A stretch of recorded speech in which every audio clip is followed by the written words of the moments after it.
The world's best all have something in common. They're looking at how they can gain the extra edge. They're reviewing their performance. They're studying what they did right and, more importantly, what they didn't do so well. On today's podcast, I had the pleasure of welcoming on Josh Kohn to episode 102 of the Grappling Growth podcast. He is one of the co-founders of Meridian Performance Systems, who helps and focuses on very different verticals, how they can review what they're doing. They're mainly working in the golf space right now, looking at how golfers can improve their swings, how golfers can improve their game. If you're someone who's casually into golf and you're just putting down your corridor, you can set your phone up, use the app and analyze what you're doing so you can improve, get better and get to that next level. Enjoy. As entrepreneurs, we all experience challenges in our business journey. I'm Joe Testori, and the Grappling Growth podcast is my attempt at documenting my entrepreneurial journey while building my brands. I sit down with fellow entrepreneurs, understanding how they grapple with growth. I hope you find value and enjoy. Pleasure to welcome you onto the podcast. Thank you. Josh, from your eyes, what does growth look like to you? For me, I think growth has changed over time for me. I think when I was younger, I would have said growth is about getting better every single day, and I don't think that's untrue. But as I've gotten older, as I've had more experience, and as I have a family, it's about the principle of do good and do well. Doing well is for you. It's, your visible success or how you feel success, but doing good is for other people. And so being able to work on something that energizes you to provide a good in the world is doing good. And then doing well is, a requirement. Got to feed the family. Where do you think that belief came from, and where did it shift? Because you mentioned that wasn't the case when you were younger. I don't think I would have explicitly said that doing good in life wasn't important to me. I think it absolutely was, but everything's on a spectrum. And I think I was very self-motivated, and I've always been fairly self-motivated, but now it's much more about how can I serve the team around me, and how can we collectively succeed together. And it maybe was 80-20 one way, and it's very much the other way now. Especially just being a father, it's, I don't live for myself anymore. I live 100% for the family. Would you say that shift happened instantly when you had your first child, or eventually a little bit of time in, or was this before you ever had the vicinity of the thought process of, okay, we've got kids coming? No, I would say that it's been gradual and it has not been linear. I was an Army officer. I was an Army Ranger for 6 years, and I lived for my men. And then when I wasn't in a leadership position there, then I started looking for what do I want my next role to be, rather than how do I change the impact of the world around me. I briefly fell into investment banking, so I'm a recovering investment banker, and I think leaving that was much more around wanting to drive towards that, doing good and not just doing well, getting away from what people may think success looks like and into what would success feel like, and how do I want to leave the world around me. Your time in the Army is one that interests me, and I've got loads of questions around it, but the first question that sprung to mind was, what would you say are the main values that the Army taught you as a person? Yeah, I think the Army drives values into you from day one and all the way through. We have to live the Army values: loyalty, duty, respect, selfless service, honor, integrity, and personal courage. And the one that sticks with me because it applies everywhere is integrity. Integrity is what you do when people aren't looking, when there's no consequences for not doing what's right. Do you still do what's right? And it's been a growth path for me as we move out of the Army and into the business world. Not everyone values integrity the same way. And sometimes I can be very strict on that. I hold myself to a pretty high standard. If I give you my word, that's what's happening, regardless of the detriment to myself. And recognizing that in the business world, people have different priorities has been a point of conflict. I think there's been learning on my side of how do I express the priority of integrity to me without being so strict and aggressive about enforcing it with everyone without, you know, telling people that they don't have to have integrity. What's funny is my number one principle in life, this is above everything, and it wraps up quite nicely, but I say integrity above all else. And I think to what you said there, and I'll give an example. I remember a couple of years ago, I was on a run with my ex girlfriend at the time, amazing girl, and we were running around a park, and there was, if you imagine you've got a 90-degree angle, or you can cut through. We started cutting through this path, and maybe a bit too much. It's like, no, no, no, you need to get back. Come this way. And she was like, why? And I was like, no, you need to run this way. And we took the outer edge. And she was a bit, we grabbed a coffee after. And she thought, oh, what, don't be mean to me or whatever. And I was like, no, listen. And I always follow this, even till now, and even more so now. I always say when you have two options, always go for the harder one. And for me, that's a line, or that's one of the elements of integrity. And even if you give someone your word, even if it negatively affects you, I don't know, say it's a business deal and you're quite blasé and you say, yeah, sure, we'll do this for you. If that rears its head again further down the line and someone says, but hang on a minute, you said this, even if you don't have a paper trail, if you know that's the truth and that's what you've said, even though you don't like it, you keep to your word and you say, actually, that's it. And I, and I'm a younger entrepreneur compared to you, but these are the real qualities that I looked for in my 20s, and I'm 30. So these are really big guiding principles for me. When you go to look at maybe who you partner with or you bring into the team, naturally, I imagine integrity is massively there. But what do you look for in people to spot if they have integrity or not? You know, when I meet people, I don't immediately think I need to test you for integrity. We've found that, you know, and we're a relatively small team, but we've found that the best way to test and validate the team is we work together and we get to know each other before we say, you're on the team, you're not on the team, here's what it is my co-founder and I, you know, when I was reaching out and trying to find a technical co-founder, and he's a PhD in computer vision machine learning. We both have, you know, prior startup experience. He was the co-founder of a computer vision company that's acquired post Series B. You know, we started talking. What was going to be a half-hour conversation became an hour conversation, and then talked together and said, well, why don't we just try working together on a project? Let's see if we like working together.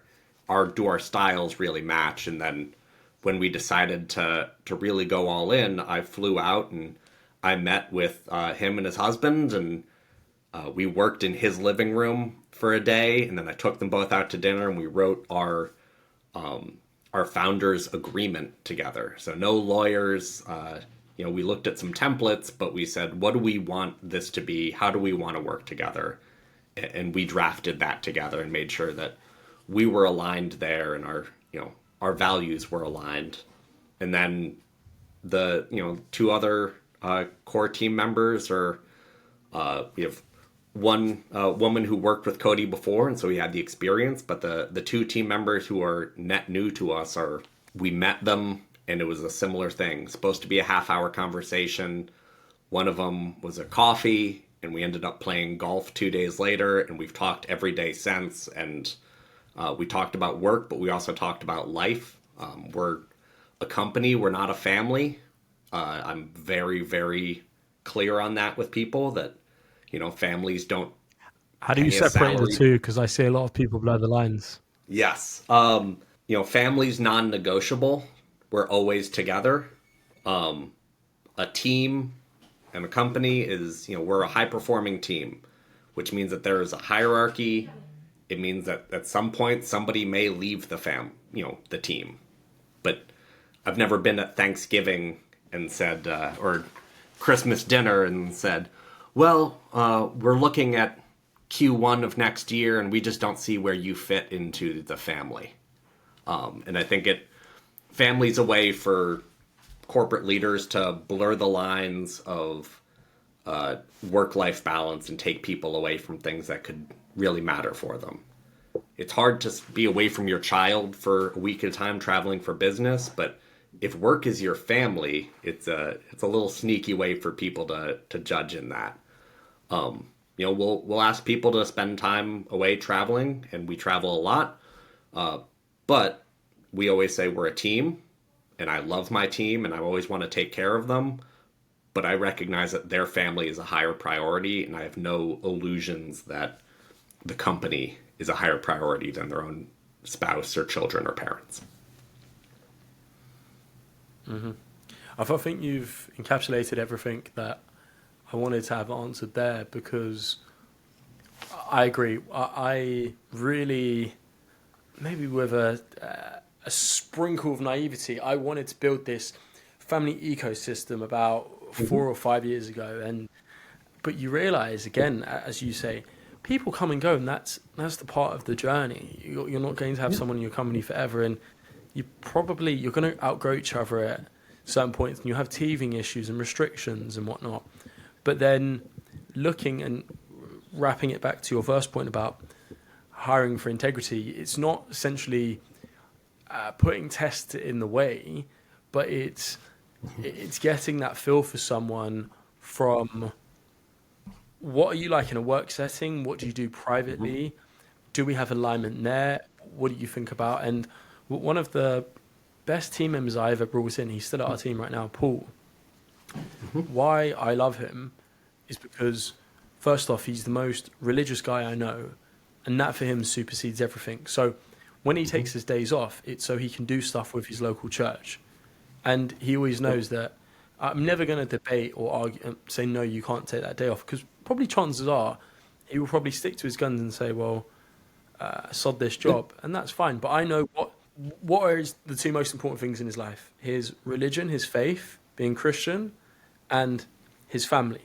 And I know where I stand and where the company team stands is here. And I think where a lot of people go wrong is they think of themselves as their own next level ecosystem. So they flip themselves on top there and say, well, I don't give a monkey's about anything. And some companies will strive in that. You might get your Twitters, your X's now, where Elon Musk says, you don't like it, 90% of you can leave, and I don't care. And you know what? He's one of the greatest minds of this generation, so he can warrant pretty much saying that and knowing he's going to pull in the best talent, because there's an essay list of people who'd want to join his company. But for the standard normal company like yours and mine, and I say that with grace and humility, I think it's so important understanding where you stand in people's lives and hierarchies. Yeah, so I will say that I have a framework for almost everything in my life, and frameworks, every one of them is wrong. Some of them are useful. But I love the trusted advisor framework for thinking about relationships. I don't think about everything as a math problem, but again, I'm a recovering investment banker, so I do have a bit of a quantitative side. But if you're not familiar with the trusted advisor framework, it's that you think about, does someone have the credibility? Do they actually know what they're talking about? Are they reliable? Do they keep showing up when they say they're going to show up? Do they do what they say? Back to the integrity part. Intimacy. Do they actually build a true relationship? And for you with your colleague or your employee, that he has that religious aspect and you care about him, that's great. And then all of that over self-interest. We all have a level of self-interest. If we didn't, we'd, maybe Mother Teresa didn't have a level of self-interest. Maybe she was pure in that way. But the rest of us have some level of self-interest. And It's making sure that your credibility, your reliability, and your intimacy with the people you work with is greater than that level of self-interest. And that's, as a leader, your responsibility. And understanding that the reality is maybe your immediate direct relationships with people, they have a greater sense of intimacy with the company. But eventually we're going to hire some junior employees, and I want them to be passionate about it, but I don't expect them to put the company above themselves. And I think Elon Musk has clearly been very, very successful, but going back to the doing good and doing well, I think he's done very, very well. The direct good, I don't think is a driving influence there. Never met the man, so I'll always, I don't try to project what people's internal motivations are, but I wouldn't want to build a company the way it appears that his companies operate and treat their employees. It just has no interest for me, going back to our core principles about building the world and the company that I wish I could have joined when I was younger. Talking about building a company and growth, and I know we scratched the surface on our last conversation. Could you just share a little bit more about what you guys are working on in the golf space right now? Yeah. So it's funny. Everyone always jumps in with the golf, and we do lead with the golf. But we are a golf company the same way that Amazon is a bookstore. We're a computer vision company. And so computer vision, if you think about AI is how a computer thinks, computer vision is the eyeballs and the optic nerve of that system, how computers can interact with the physical world around us. The first thing that we built was this mobile putting studio. So just using the front-facing camera on your phone, and now we're exploring a few other form factors for it. But the camera can identify a golf club, can identify the ball, and you can putt anywhere, whether it's in your living room, whether it's in the desk next to your office when your boss isn't looking, or on the practice green, and get real-life metrics of how long is your stroke, how consistent is your stroke, most importantly, and see the club and the ball data all there. There were $25,000 pieces of hardware doing this that were just inaccessible, and that's where this new technology, really powered by my co-founder, has allowed us to unlock. And we talked about, I'll be in Europe next week, and when this come out, I'll hopefully be home and probably back again. But we are meeting with different industries to see how computer vision can solve theirs, because we have this information layer where we have a mission to bring computer technology, artificial intelligence beyond the screen. Chatbots are very powerful and great for knowledge work, but there is dangerous and critical work being done everywhere that we believe that computer vision can help empower people rather than replacing human creativity. That's so many layers to what you said. So are you going to just solely silo this to golf, or does that mean that you could use this for baseball, cricket, all sports that can analyze performance, look at nuances, look at just the body dispositions, just those types of elements? Yeah, so we are absolutely not limited to golf. That is our first use case. It is the most tangible, fun one for me. I'm a golf junkie. There's a term called a committed golfer. I believe I should be committed for my love of golf. And that's where we found this first blue ocean of there's not really a great solution out there that can give people the insights that allow them to actually get better. But that is our first use case and is far from our only sports use case. And we actually go beyond sports. So we've been talking to a few American football teams about a use case that they brought to us. And so we are scoping that out. We do want to be in that partnership type approach.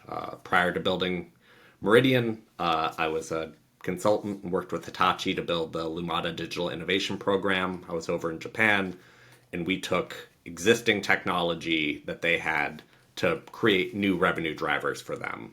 And we're running that same playbook with the IP we have in the computer vision space. where can we take solutions that we've created, really my co-founder Cody's created, and our R&D team, and then bring that into new opportunities. So whether that's golf and football or any other sport in our sports performance space, hospital operations and pharmacy operations in the healthcare space, manufacturing, kind of any one of those operational areas, we look to say, how can computer vision help make people more effective, help companies get the most value out of their assets? With you.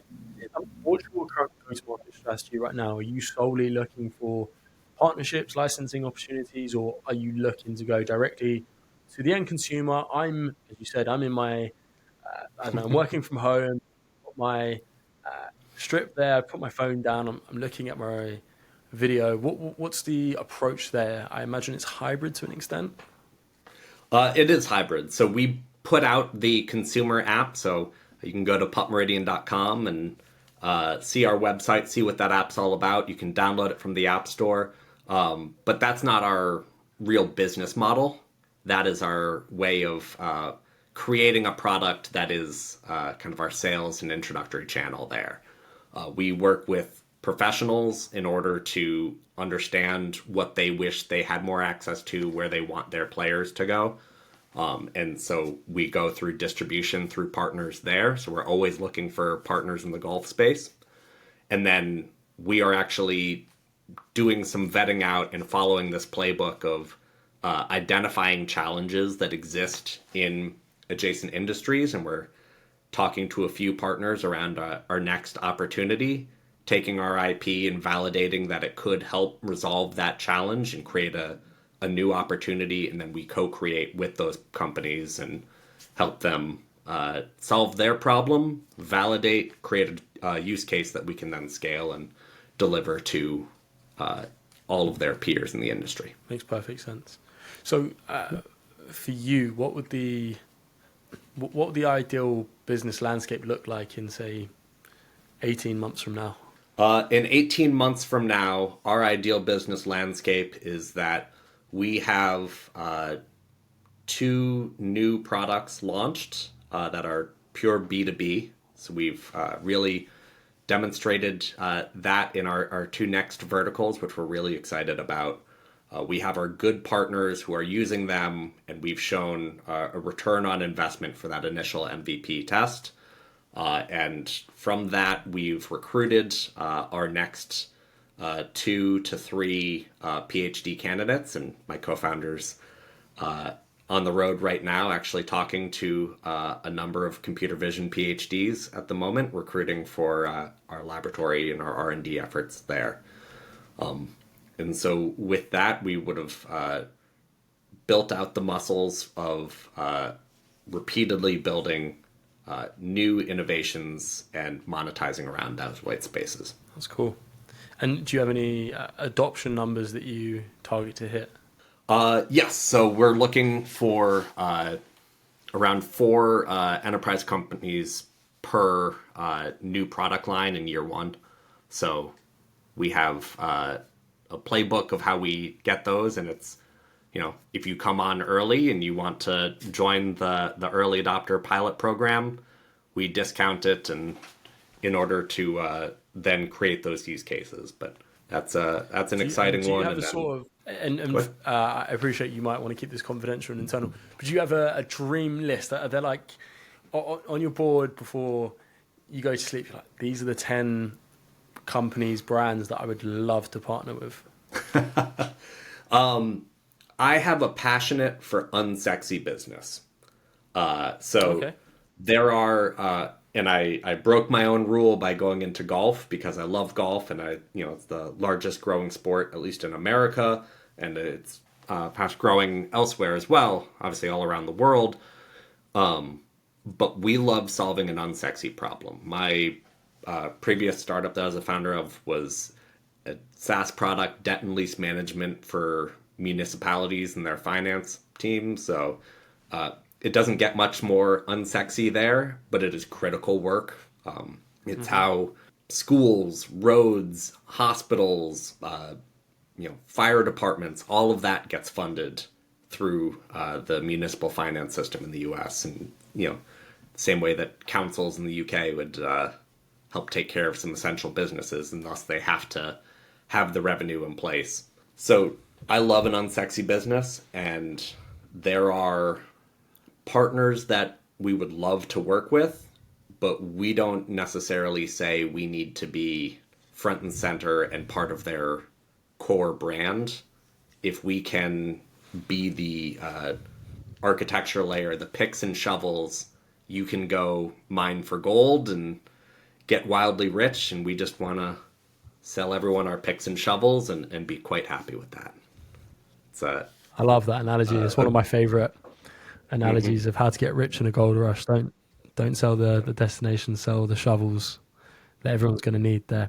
I'm curious, Josh, and I love asking this question, especially to people with such a rich worldview. And I know that you mentioned to me you've been in London, you're in the army, Japan, which I love as a country. It is incredible. Maybe this is what you'd give to your children, but what's one golden rule for life that you'd give to 20-year-old Josh? I never assume I know anything all the way.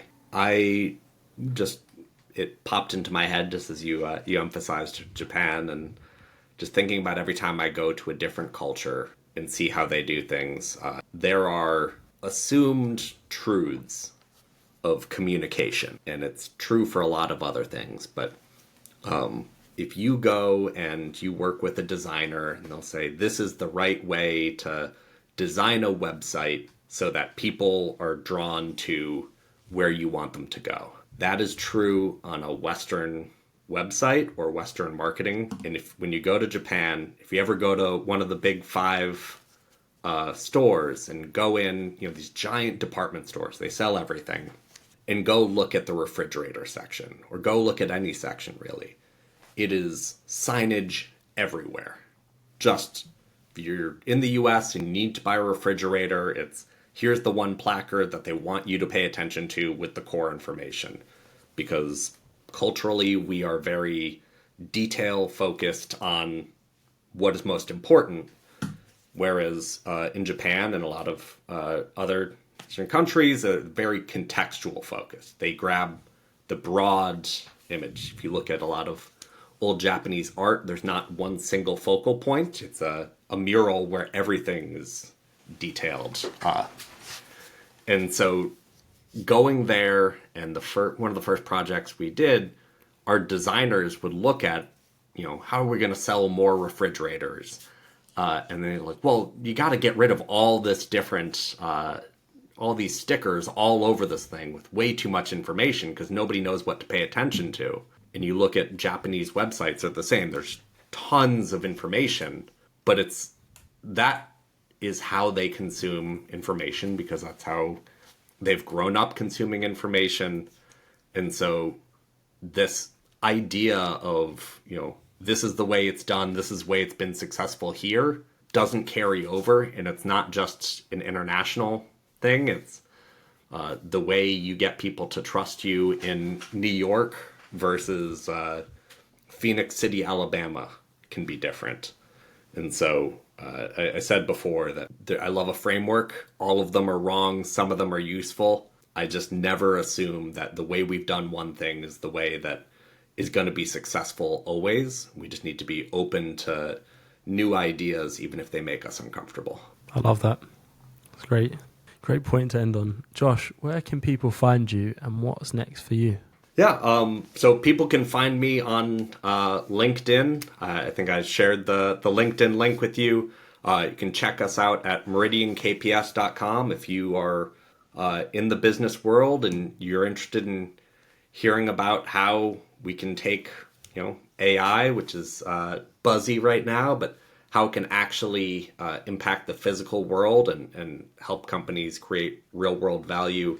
Love to talk to you. If you're a golfer, check out puttmeridian.com or putt_meridian on Instagram. And I'm always around. So looking forward to hearing from people. Josh, I appreciate you. Thank you. All right.